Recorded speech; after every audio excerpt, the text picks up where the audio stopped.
Hello, ladies and gentlemen, and welcome back to the Nanyang Championships. It's the EU qualifier. It's Alliance versus Vega. And by the end of the day, we're going to find out what two teams are going to be battling it out in the grand final to go up against the five Jungs. This is Kyle Guy for Beyond the Summit. I'm not going to be going at it alone. I'm going to be joined remotely from my good buddy, Mr. Winter Chan. Winter, how you doing, my friend? You coming in here loud and clear? Yes, I'm very well, my friend. Awesome. Great to hear from you. I threw on some headphones today. Some people yesterday were saying there was a bit of echo, so I got you whispering in my soft little eardrum here, buddy. I'm excited and amped up. Yesterday we got to see Alliance battle their way past NIP to get to this point, and Vega also. Both managed to 1-0 their opponent. Now we're going into a best of three here. The winner will move on to face Monkey Business in the lower bracket final, and then that winner will go on to the grand final here. So it's a lot at stake, you know. Big Singapore land trip. All these teams wanted so bad. Let's not waste some time, winner. Let's hop into the actual draft. And look at this. Vega Squadron pulling out a little bit of that 6.84 flavor. They put priority in picking up the Tusk. This, is, of course, comes after banning out the Darkseer and that pesky Bulldog Furion. And on the other side, well, look at Alliance. They're going to be banning out the Queen of Pain, the Shadow Fiend, and they will be picking up the Wisp Batrider combo, taking it further back, Winter, before 6.84, back at, what, TI 3 days. You'd probably see the 1-2 punch like this if Batrider wasn't just flat-out banned. Nice start. Yeah, this is something that they used to run a lot, like you mentioned at TI3. And recently, they've been the only team I think that actually has been picking Batrider a lot and consistently after the changes he got from the Firefly and the Flame Break.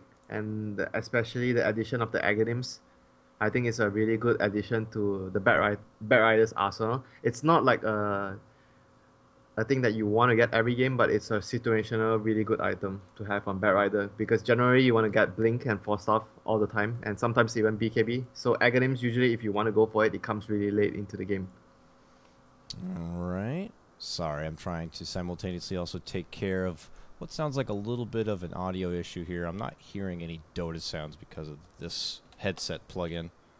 And no worries, my friend. Take your time. Hopefully the stream will hear some audio. If not, then, well, we're going to have a little bit of a problem, and I'll be troubleshooting all the way through. Wonderful, but we'll get it figured out. Look at this, Vega. They ban out the PA, it looks like, as their third grab, but this, of course, comes after the pickup of the AA, that direct counter to the Wisp.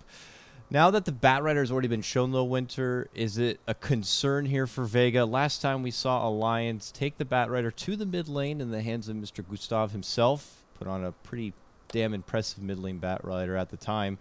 Are they going to need to kind of pull back to the olden days, like Vengeful Spirit, swap counters, any way to prevent this Batrider from getting his ridiculous, you know, kidnapping underway? Or should they just more focus on the 1v1 matchup that in that mid lane against him? What do you think is going to be the bigger picture here for Vega to deal with this Batrider?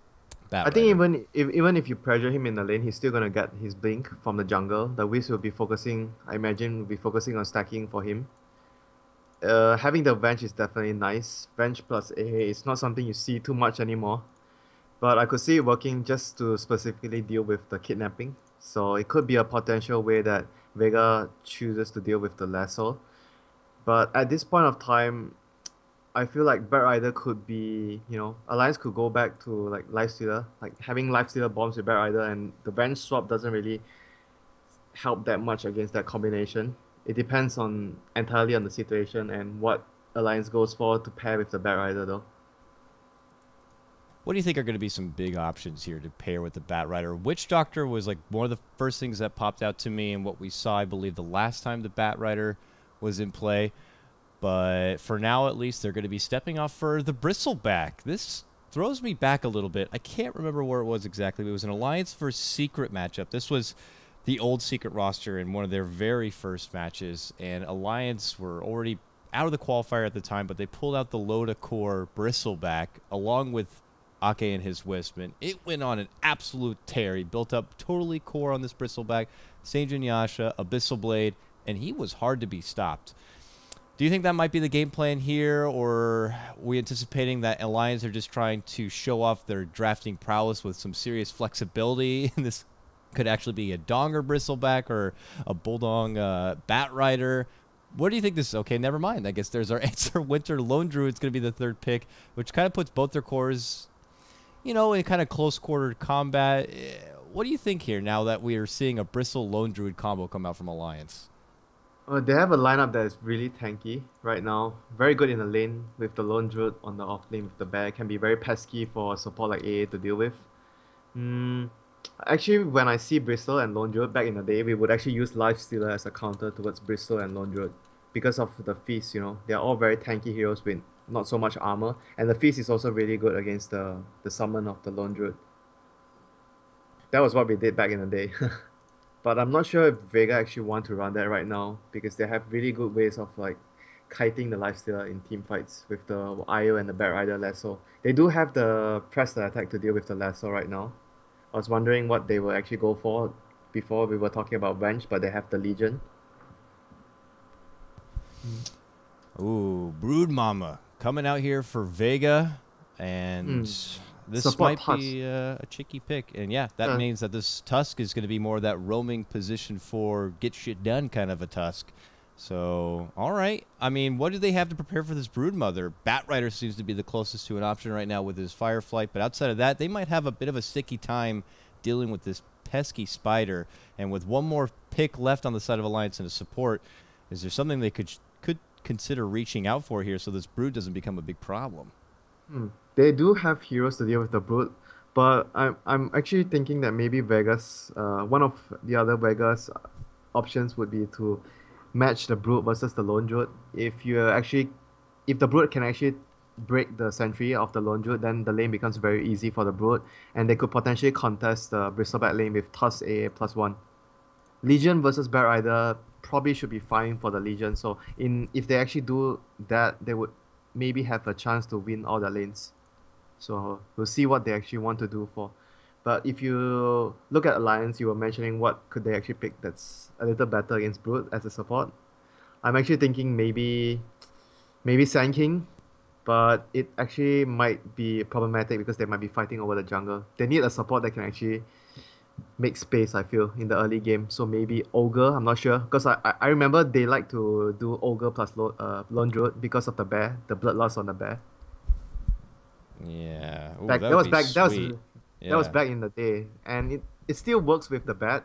It's always good to have more movement speed for the lasso. Oh, yeah. For further range kidnapping. So Ogre might be a good pick here for them, and it's also good with the Bristler. So all the heroes would love to have the additional movement speed and attack speed. Is there any sort of part of it where maybe Ogre, his shortcoming could be that just he's also going to be melee? I feel like for Alliance, their lineup is all very close quartered then. They don't have anyone to kind of poke in from the outside. Even Wisp needs to be kind of stuck in kind of close. They have the bear though, so the bear can deal damage on the heroes on the safe distance. And Bristol is a quite tanky hero, so I think they should be fine though.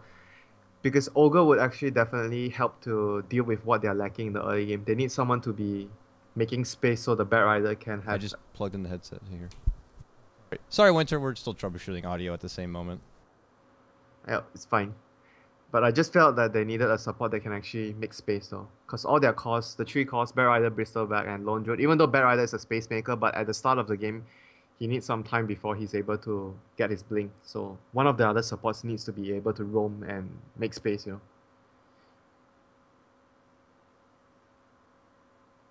know. And after the Ember and Dazzle ban, sorry, we're continuing to make sure we can get this audio set up for Dota. For some reason, I hear you perfectly fine, Winter, after just simply plugging a headset, but Dota's like, yeah, I don't really care to go on that headset. I'm going to go off to my own Bermuda Triangle. We'll find the audio elsewhere, but we'll continuing to troubleshoot that as it stands. Alliance's final grab here, the My Nuts pick we're anticipating. And you've made the wager that an Ogre is going to be the grab. It's going to be Lady Lena. You know, back in the day, 6.84, all the rage for first pick, first ban territory in a core position here. She's most likely going to be that long-range support, has the LSA to set up the stun after the Bat Rider Lasso, and I think I figured out Yes, we got it. We have Dota audio. Thank you so much. Shoutouts to LD, who just crawled out from his cave and came to help me out. It looks like I'll finally be able to hear the game. Sorry about those little inconveniences, everyone, but don't worry. We have Dota again. So, Winter, Lena's the last pick. You're wrong. It's not Ogre. How does that make you feel? I think it's much better versus the Brute because they have more AoE. Yeah. It's just a bit more greedy though, because Lina is not like you have to rely on someone else to set up a stun. So they don't really have that. So she needs to wait for the bat to be able to initiate with the lasso, and then she follows up with the stun. So in that sense, it's a greedy support pick. But if it's going to work out, if they can actually get past the early phase, they have a very strong mid game and late game as well. Because they have four heroes that can actually be strong cores. And Vega Squadron might actually do what I was thinking, because they actually went for the Razor, a hero which is very strong in the lane. Since no one is picking the Razor up, it's going to be a mid Razor. I'm not sure how much of the supports will do to help out the Legion on the off lane or the safe lane. But they might actually be doing Brood Mother versus Lone Druid and probably contesting, or at the very least do 2-1-2 lanes. Possibly Legion, Brood Mother +1 or Legion +1 on the off lane. But the normal lane setup would be obviously Mag on the off lane, and Seema will be roaming, and Solo will be just trying to pull, because as AA you just want to be pulling and just getting levels as much as possible. You don't want to be doing any roaming at the start. Yeah, I'm curious to see what kind of value will go into this lane setup, whether it's something they want to try to think outside the box and change up. That, by the way, my cereal got flattened. Did yours as well? GG. GG, my friend. That's how we like to start out our Dota morning here. With some flattened cereal. All right, let me get loaded back into the game. So you're thinking it would be to the best convenience for Vega to possibly consider countering that Lone Druid by putting the Brood in a one-on-one matchup against him? But because their normal lanes wouldn't be able to deal with the Lone Druid very well, I feel. The Lone Druid will be able to farm if it's a normal lane setup. All right, getting reconnected here, and we're back. This one actually deserved a pause. I wager the players probably saw all of the casters just immediately leave their casting booths out of the game, because it's not just us. Like, usually it's everyone's starting to trickle back in here, it looks like. Oh, all right. Well, we'll have to see. We're not getting any sort of early ideas. No one's even bought their... You got to be kidding me. GG. GG. Yep, me too. See, flattened serializer. Let me just say that again so I could put it out to the world, and maybe that one Valve tech who's just kind of had that late night but wants to watch some competitive Dota in the early morning. Let me tell you, the flattened serial thing is still very real. In fact, this one requires me to go all in with the full Control-Alt-Delete. I had to go full Control-Alt-Delete here, Winter, to actually get my Dota down to bring it back up again. Oh boy. Is that a setting problem, or it's just spectator? It's just a spectator thing. It's very awkward. I don't know. It started, I want to say 2 or 3 days ago. Me and Parker were here casting, and every time we were getting ready to fire into the game, we would both have flattened serial, and then we'd have to go back, start over. Oh. It's very awkward. We thought it was just us, and then it was every caster. Guess what, my friend? They're actually going to set up the Brood on the safe lane. They're going to set up the Brood on the safe lane. Oh, Vega.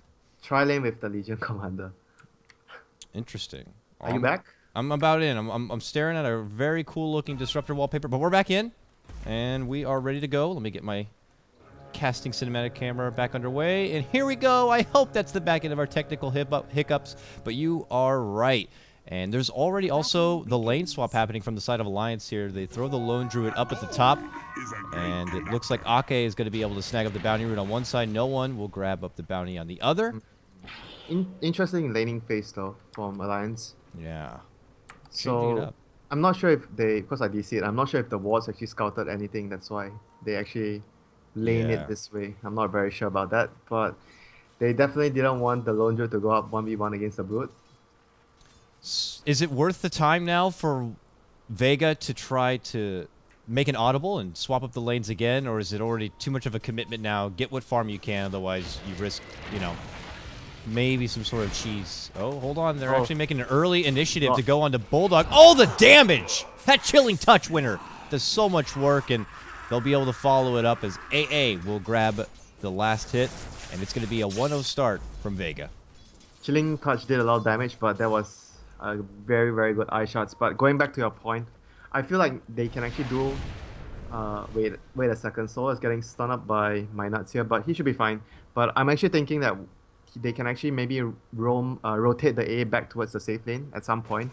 And when the Brute has a bunch of Spiderlings jungling, the A can actually go to the jungle to take the experience. What is from happening Nuts. mid lane, Winter? Look at them dive. They're committing it all the way. No one's going to be able to turn with the wand, and S4 is going to go down. Oh, my. 9 Okay. napalm charges. I mean, no one was prepared. I mean, this is not something totally new and innovative to put Batrider in the mid lane. And I know we haven't seen a whole lot of Batrider in very recent history, but one of the common rules is get that stick. Top lane, they're going to be rolling on in for Bulldog. They're going to get the Arshard block, and he's going to need one more auto attack. Oh! He salves up at the end, and it gives him just enough spunk to stay alive, and he is on the run. Can he find the way out without getting caught? Seema the Slayer needs 5 seconds for the shards, but oh, 9Pash not going to get enough damage with the nuke. Bulldog will live, and he's going to have to limp his way all the way back to base. But for a matchup that wasn't in the initial game plan for Vega, this is still working out very well in the top lane for them. Yeah, that was really important survive there really important for Bulldog to survive there. Otherwise, he would have like 40 seconds or 50 seconds of not having a bear when he is alive. Look at the aggression from Vega. Suddenly no one sweeps in from the mid lane and gets a lasso onto my nuts and will whip him down. That sounded very inappropriate, I'm not going to lie. But nonetheless, Vega moving off No to a commanding comment. start 3-0. Winter, every day is a winning day for us as long as Alliance is in the tournament because we get to cast my nuts. So it's a wonderful thing. Look at Loda, though. He is all about annihilating these little broodlings. He's happy to dance under the tower. Mag has been forced back, and this has got to be a bit frustrating for him. But in the comparison between what Mag's been able to get out of the lane as compared to Bulldog, he's still sitting damn pretty. He's level 4 with a Soul Ring. We go back to touch base with Bulldog. He's about to get to his level 3. And mid lane, S4 almost went down there. He got 112 damage stolen from the Razor. So close to dying. But at this point right now, I feel like the next thing that Vega wants to achieve is to get levels on the A. So I think in the near future, they will actually move the A back to the safe lane. Yeah, you get him one of those lanes he could just secretly farm in and hope that no one pays Not attention exactly to. a lane though, it's like the jungle because the spiders are going to be jungling no matter what. Oh, yeah, yeah. So you're just borrowing the spiders to actually leech, like get experience and just... Maybe you can steal some last hits in the jungle, but it's mostly for the experience when you are doing that. So Lina is on babysitting duty up here for Bulldog, as it is right now. This Tusk has been a continued problem for now. Seema is heading all the way back to base here, but it might be in his interest to maybe move elsewhere, or does he return back to top? Now that top has, you know, been doing good enough to at least get Bulldog down one time and out from the lane and have a good commanding start for this Legion commander. Should this Tusk consider roaming elsewhere and add some extra assistance maybe to bottom, or should they get this good thing and keep this good thing going in the top lane? Bottom is not an easy lane to kill though. I think middle lane is much easier for the Tusk to kill with the Razor. Yes, so he's going towards the middle lane. The TP is coming out. The Bat Rider is just a much easier kill at this point. The Bristle and the IO is just a very difficult proposition to go on. And S4 does know so the you can, Tusk is here. He's chilling. So you can actually napalm the Siege Creep already as well. Huh. Oh, you're right. But it's, what, 80% magic resistance? So I don't know how much damage you're actually going to be burning through. But, hey, any amplified magic damage is going to help a bit. Yeah, I thought the biggest change with the Siege Creep is I think benefits heroes like OD or Silencer the most. Because those heroes are always struggling to kill the Siege Creep. But right now, OD can actually kill the Siege Creep very easily. You know who that change affects on the worst side of it is Coddle. He cannot blast down Siege Creeps anymore. I've done it personally. It's the worst thing ever. Dragon Knight and Pugna. Yeah, Pugna, yeah. Oh, it sucks. Because then you put yourself into harm's way having to just stand there and auto-attack the last remaining Siege Creep. What takes like 12 times, 12 attacks, will put you into harm's way, potentially. Back at top lane, though, Seema will make the rotation, but mid lane is where we're going to see no one in a bit of trouble here. Sapping up lots of damage. Wanted to turn and take out Ake with him. Not going to get the opportunity. My Nuts is going to get the last hit, and S4 gets a little bit of redemption from the early mid lane start. That was really important for my Nuts to be there, though. Otherwise, it would have been a 1-for-1 trade. The Razor killing the IO as well. So even though he doesn't have the boots, he managed to make it to the crime scene just in time to actually save his teammate there. Well played. Very well played. They acknowledged that no one had been sitting too pretty right there, and they're going to be able to take them down a peg, and Alliance are finally going to be able to get themselves onto the board. Let's go back to this bottom lane, though. This has been the quietest lane of the three. Mag, who occasionally just kind of bops in, as you see, and is able to snipe out a set of creeps, but just as I say, it's been the quiet lane. S4 is quickly here to kind of shake things up. Will be spotted out from the tower, however, and has to get that back. He got scattered earlier by the Spiderlings as well, so Mag knows what's going on.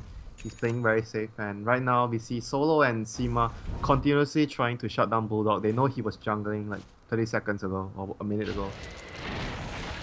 They're trying to steal a stack though. They're bringing the Razor as well. Oh, with Razor they can do it. Oh, with Razor they can do it. This is two big stacks. This is like that side little bank account that Alliance had saved up, and they're just taking it. Serious heist happening right here in the jungle, and Alliance are not going to be close. They just know that everyone's missing, and they're anticipating that maybe a gank is swooping in. It looks like one of the things they least suspect is that they're actually losing all of that gold. We're going to see a very sad S4 here once he scouts it out and realizes he's like, wait, that was my Blink Dagger! Oh, no. That's a bummer.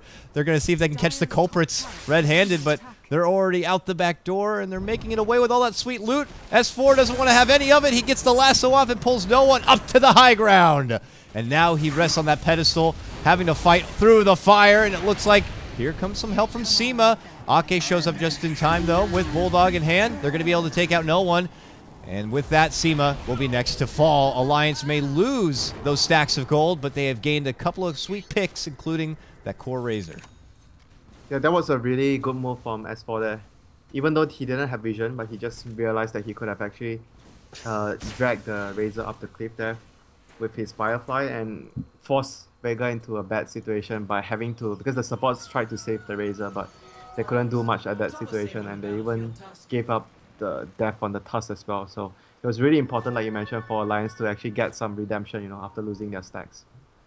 Certainly helps out, and that's S4 just kind of flexing his experience. Some of these new up-and-coming, young, youthful, bright-eyed mid laners may not have all that kind of experience on something like a Bat Rider. They're more used to the, recent Shadow Fiends, Queen of Pains, and Lesh. Yeah. And he's able to read the situation and do that kind of cliff play. It's really impressive. Most of the newer mid players are mostly like farming orientated type of players though. You rarely see the newer mid players play more of like tempo controlling, and Night Stalker, Bat Rider from S4, or even the Puck. And if those heroes end up being the heroes of the patch, it's going to be on them to kind of get used to playing that kind of composition. All of them actually got buffed, right? Yeah. Yeah. Even the Puck got a 10-second reduction on his ultimate. Bottom tower is under attack. I like it. Some of those mid lane heroes, they're like stylish heroes, and they're going to be able to do flashy kind of a plays, and that's like what we used to see in those typical 1v1s. I think it was like yesterday, or maybe the day before, myself and Gods got to witness the old famous Queen of Pain Puck matchup in the mid lane. We don't get to see much of those very often, but yeah, bottom lane, we're seeing Mag, who's going to get spotted out with a dust. Loda considers moving in, but then the Razor shows up, and he starts sapping away that damage. Loda looking to retreat here. Ake not going to be so lucky. He gets popped. And that's all that a Vega wanted. They'll take the one wisp kill, turn back, clear out the wave, and maybe look to add some pressure here on the bottom with 9-Pash getting involved. They shouldn't be able to take this tower, so it's just like one kill on the support.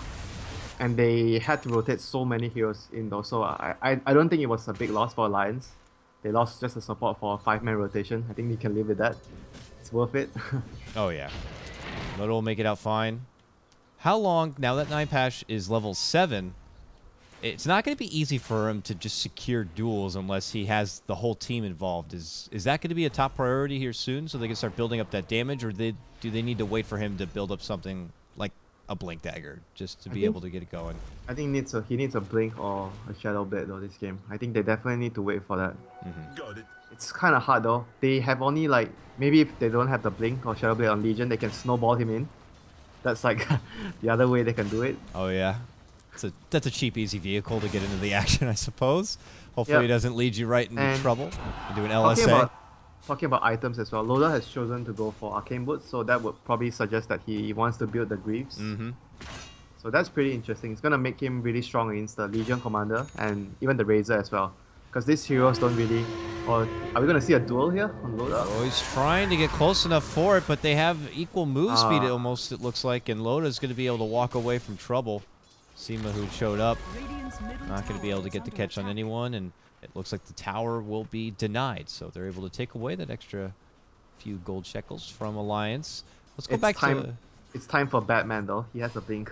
Oh, yeah. Let's smoke. This is, yeah, just the class. You get your blink, you get a smoke, and you go get a kill with your blink. And hope that the smoke allows you to do it undetected. Here he goes. S4 is going to take to mid lane. He's going to smoke up with my nuts, and both of them are going to start heading north, it looks like. Priority in trying to catch this pesky spider. Do they have detection for the spider? They do. This might actually give things away though, because they have a ward that sees no one in middle lane. So the other lanes would be really cautious at this point. Mag. He's starting to creep away here. Smokes pop. They're going to go for the dust. Mag is spotted. They're going to pull him back with the lasso. There's the LSA combo, and he will go down. Good successful pick and good debut of the Blink Dagger there for S4. Yeah, that was a really, really good kill for them to actually get. It was a lot of gold and experience as well. Boot was really farmed at the same time, so they needed to at least make more space for Bulldog to actually get back into the game. He's actually doing a very good job so far. 60 CS after a bad start. It's still a really good amount of last hits for him. Mid lane. Looks like Vega are going to be pressuring this tier 1 a bit. It looks like Ake is going to be first here to help defend. It's level 6, so now the game begins for Alliance lineup. Relocate and Lasso with Blink. These are all the key components that they need to get the game rolling for them. Dire's bottom tower And is Loda under could just attack. hang out in the side lane, farm up a bit, especially if he's going to be near Ake at some point, who could just relocate him into the battle. And I did want to turn back a page about the Greaves build that Loda will be going for. It's nice that he got the Arcanes, and if he builds into the mech, that's fantastic. Are we concerned at all about his mana pool? Is the Arcanes going to be enough to provide it for him? Because until he gets the Greaves, it's not going to be that free mana cost, and that is, you know, a decent chunk of income to get to that He has a point. Whisk though. Usually when you have a Whisk, you don't have to worry about mana. That's true. That's true. 9 Pash. Crease back in. Yet to see that dual debut, and I don't know if we're going to be seeing it anytime soon. They know there's a ward here somewhere, and Arcade placed the sentry on the wrong side. He was just worried that his TP rotation towards bottom would get spotted. Right now, they're gonna spot S4. They got him whipped up, but it's going to be my nuts who gets off the Laguna, taking out Seema. S4 will continue to a battle from the side, gets a flame break off, and they're going to take down the Razor. Alliance going on the move here. They will lose the Lina, but they come out the victors in that trade. They take down 2, including no one on the Razor, and everyone else is going to have to retreat away. You know, Vega didn't expect so many heroes to be there. They were actually thinking that they might actually find the Bat Rider alone, but there were so many heroes there, and they didn't have any vision. The Broodlings didn't actually scout out anyone, and there was no wards there. So there was a unexpected amount of heroes there for Vega to find, and it turned out to be really costly for them, losing both the Tusk and the Razor. Uh-oh, Blink. Oh, he gets the duel, but Ake already tethers away from it. So that means he's not going to be able to finish up the ball. No damage will be awarded. And in fact, 9 Pash is about to lose his life. Flame Break will bump him back a bit, but they're going to need a little bit more here. But look at S4 multitasking. Knows the kill's going to happen, so he goes for Seema next. Gets the lasso, pulls him back in. Seema's going to be forced to snowball, which brings him close to Ake. And he's not going to be able to get the ball down. They will lose 2. Top lane, Mag is pressuring a bit, but huge moves for Alliance on the bottom lane. Man, that was some reaction from Arcade there. That was ridiculous. It was just perfect timing. 9 Pash had the target lined up, dished out the nuke, and then almost like hesitated for a moment before committing in with the Blink duel, and that one moment of hesitation allowed him to tether away. Yeah, I actually think maybe dropping the nuke there was also another reason why Arcade had time to react as well. Yeah. Because he dropped the nuke before he actually blinked duel, so it actually gave the IO like maybe half a second to react to what he did there. Which is really all that's needed. Even if he wasn't focused on himself, he'd see the burst of damage, hero click, and tether to safety. Yeah. That was... Because They managed to dodge the Ice Blast. That was the biggest thing there by getting the tether out. So that was, like you mentioned, a very good debut for the Bat with his first gank, but not a good debut for the Legion with his first Blink gank. Now Alliance have that extra bit of intel. And the Trial LC, number 2. Yeah, is like, all right, I got to start getting some damage here because this LC is a core LC helping Again? to be a late game in tandem. Will he get Wisp this time? Goes for the duel. S4 going to start burning everything below. They get the uppercut. They might get S4. Ice Blast will secure that kill. He's set to shatter. But look at this. Loda moving in, and he will be quilling down all of Vega here. Ninepash wants to duke it out, but Loda is happy to just rip them apart. No one comes in, gets off a big sap of damage, but he's going to get kited about. It's Bulldog and Alfredo now showing up to party, and it's going to be Alliance who get the better trade. A 3 for 2, and they want more. They're looking to move in for Solo. Solo desperate, trying to slow them down with a Vortex, but this bear, will he get a one-hit root? Oh, doesn't matter. Ake relocates in, looking to cut him off at the pass. Solo changes course. He's just trying to draw them out, and eventually the balls come out from Ake, and he will be able to get the kill.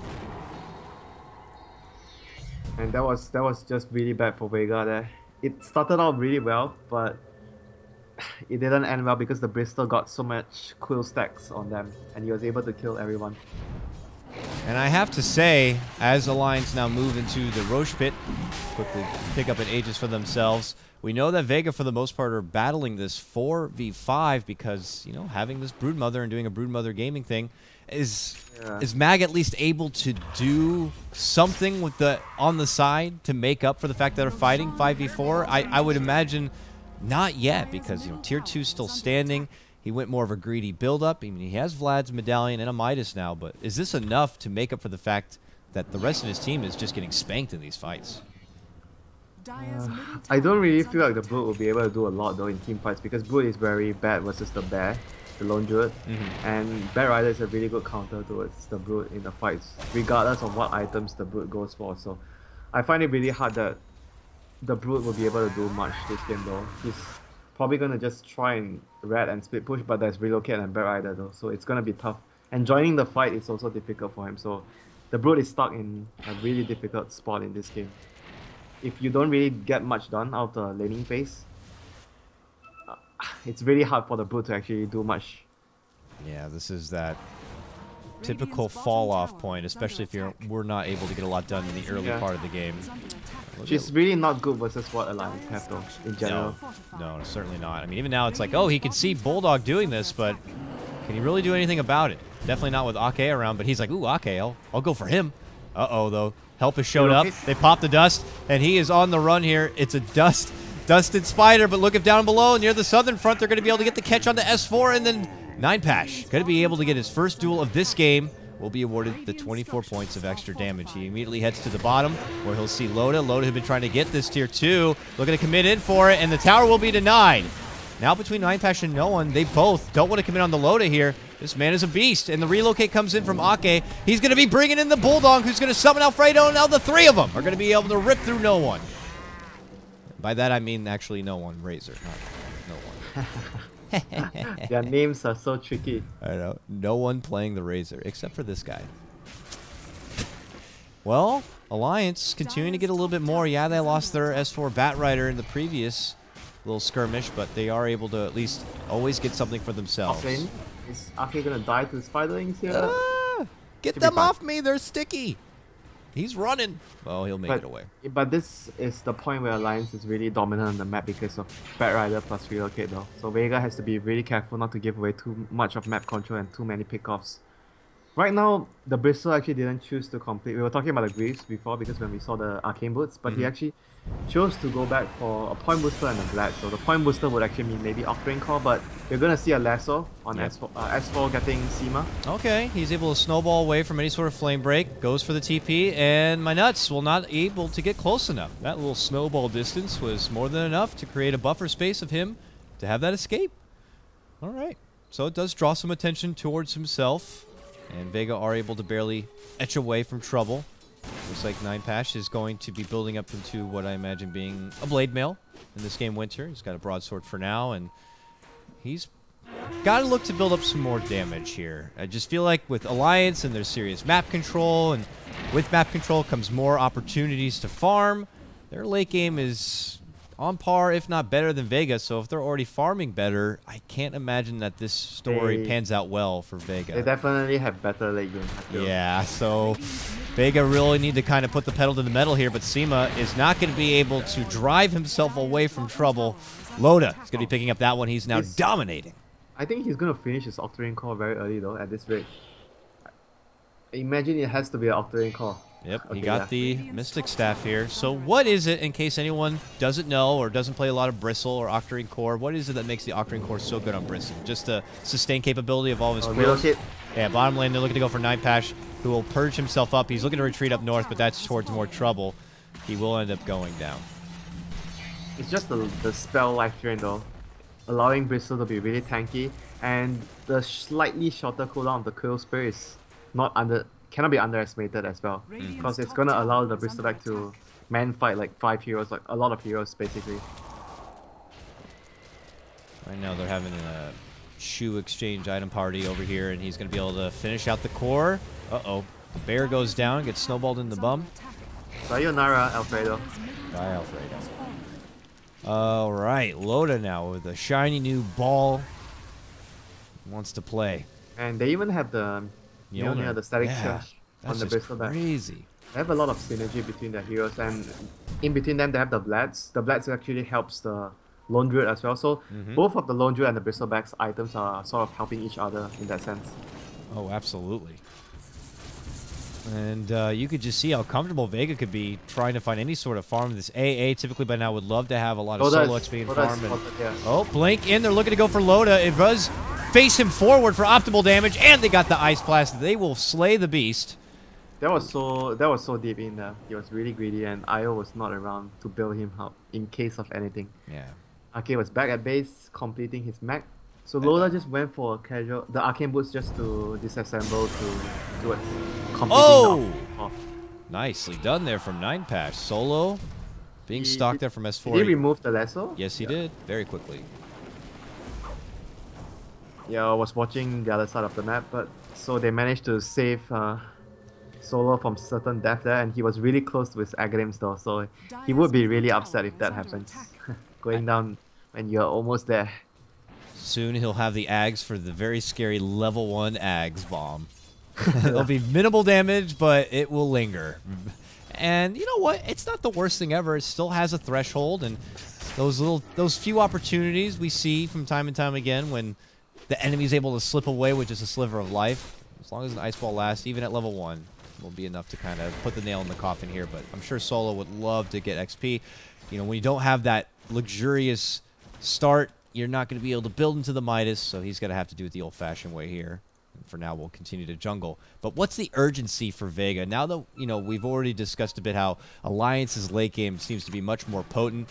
Does this add extra pressure for Vega to have 9-Pash committed for these duels to build up all the damage so that he can be a powerhouse for them in the late game? Or is it on no one's razor to just keep tanking up and hope that with the sap damage in these crazy skirmishes, he'll be able to kind of, you know, outlast? I think they have to count on 9-Pash though. The Razor has, you know, gone past his glory stage though, which is the laning phase, and he didn't have a really good start, so the Razor doesn't feel like a very big threat in team fights or whatnot.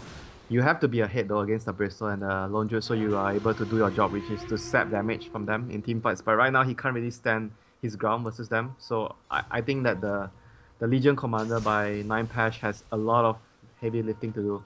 Maybe at some point even build a Silver Edge to deal with the Bristleback though. I'm not so sure though. Maybe he's just gonna go for BKB first, then consider the Silver Edge later, or maybe even an AC after. Regardless of what happens, the Legion has to do a lot of work this game. Yeah. Alliance are hanging around the Roche. No, it should be up in the near future. We still have a period of time. It looks like we still have to wait for the secondary clock. They just got a gem on S4, so that would be really important for them to control the map and just make sure that Vega are always playing in the dark against the Relocate and the Bad Lasso. It's a very difficult situation to be in, you know. We talked about that yesterday with against the Night Stalker, but today it's going to be against the Relocate and the Bat Rider. Vega move out, smoked up, trying to get anything. Are they going to use anything something with Vision? this. Like at least Oh, no. a ward. No, they're not going to be dropping anything at least for Have now. 2 They will pods get on one. Seema. Yeah. There we go. One by the secret shop. And they're banking that maybe something might be going down soon near the Roche pit.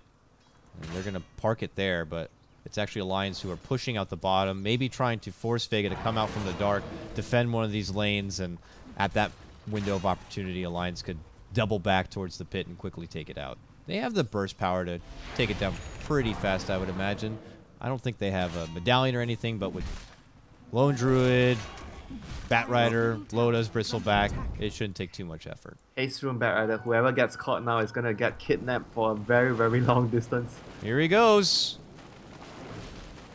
Look at him go. It's like a Boeing 747. He's flying through the skies right now. And for now, he'll have to settle for little spiders. Yes. Yeah. Burn them up. It's like a Reddit stream right there. Well, And he's gonna find the wards, I assume, soon. nope. He heads south. They will not get the scout on that ward yet. Alliance going to the pit here. And by the vision of Vega, they might have gotten a brief glimpse of Alliance heading down there, but they are But too far out. They will not can- be able to show up and help. They can't even do anything, even if they know. Sad times for Vega here. It looks like Mag has picked up a BKB since the last time I touched base with him, but just can't feel. I just can't help but feel like the spider is just overall a bit irrelevant at this point. What can you even build to be helpful? You know, there's nothing you can build to be good versus what Alliance have. A It's Lincoln just- Sphere to throw onto LC maybe or something. Become a utility spider. They need the spider to do some carry work this game.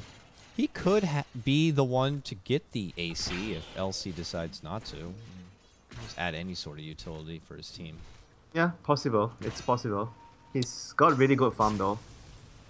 But like I mentioned yesterday, Brood Mother with a lot of farm, it's like not that useful. Yeah.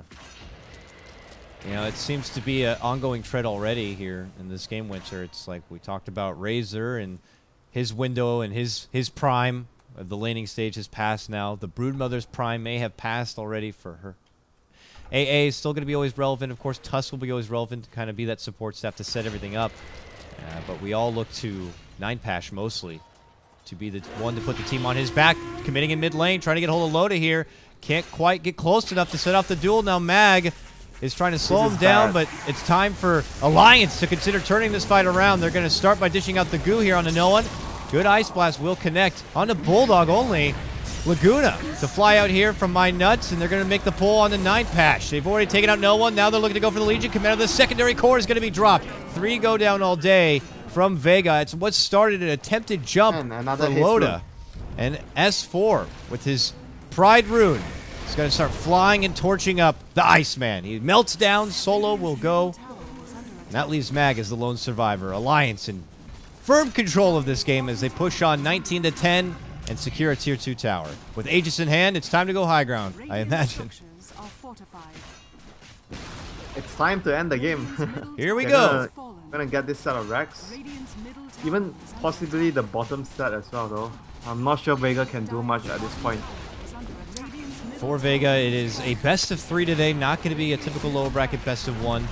So this is not going to conclude their Nanyang rung, but it will give Alliance the upper hand, and if anything continues this normal trend, all best of 3s have ended in a 2-0 run, so Vega still going to continue to fight here, rolling on in. They got an Ice Blast out, no one just is out the static here. Bulldog going to get caught out, relocated back to base. He is Ice Blasted up, but it looks like he should be fine.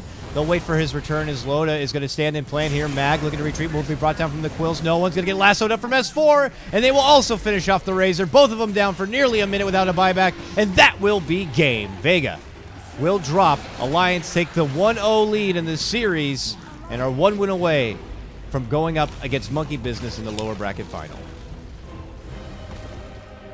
Man, that was just I think as a result of Alliance switching up their lanes as well though, because like we talked about, Vega had a lineup that needed to do very well early. Their heroes are very one-dimensional, very laning phase focused, I want to say, the Razor and the Brood Mother. So once they didn't do much in the lanes, they didn't really... I mean, Razor had a decent laning phase, it's just he died way too much after that. But Brood Mother didn't really do a lot because he was in a lane that she didn't want to be in, which is the Bristler plus Isle. I think all in all, it was just Alliance placing their lanes really smart. Bulldog had a really tough start. He died once, but Yeah. after that he was just fine though. He just caught up in the jungle, and they basically ran the whole lineup really well from the lanes to the mid game where we saw Bat Rider get a gem to control the map. So all in all, it's just difficult for Vega after the laning phase. So maybe they should have rotated their lanes, but we got disconnected at the start though, so we didn't really see the first minute where it's very important to see the first minute how the teams move around the map and anyone gets scouted or not. So it's really hard for me to say whether Alliance actually saw the lanes or they actually predicted it.